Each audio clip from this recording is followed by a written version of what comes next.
एक साक्षात्कार जिसको लेकर दुनिया भर में उत्सुकता थी और पश्चिमी देशों में बेचैनी, वो आखिरकार हो ही गया। मशहूर टीवी एंकर टकर कार्लसन ने आखिर रूसी राष्ट्रपति पुतिन का साक्षात्कार किया और अब ये दर्शकों के लिए उपलब्ध भी है। एक अमेरिकी एंकर का एक रूसी राष्ट्रपति से इंटरव्यू, ऐसा लगता है वो जो बर्फ थी अमेरिका में पुतिन को लेकर कुछ कुछ पिघलने लगी है। तो खैर, पुतिन के साथ साक्षात्कार में कई बातें निकल के सामने आई, लेकिन कुछ हल्के फुल्के पल भी थे।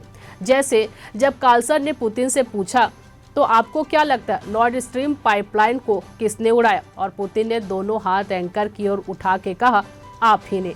तो कार्लसन ने हंसते हुए जवाब दिया, नहीं, मैं तो उस दिन कहीं और व्यस्त था। और ये जवाब सुन राष्ट्रपति पुतिन भी हंस पड़े।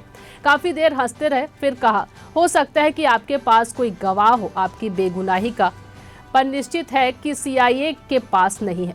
दरअसल नॉर्ड स्ट्रीम पाइपलाइन रूसी गैस को जर्मनी सप्लाई के लिए इस्तेमाल किया जाना था और यूक्रेन युद्ध शुरू होने के बाद ये पाइपलाइन में अचानक विस्फोट हो गया।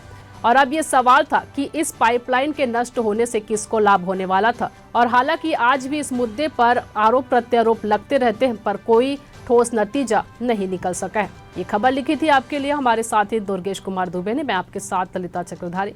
लगातार खबरों से अपडेट रहने के लिए बने रहिए न्यूज़ फर्स्ट 21 पर, आपके हक की बात।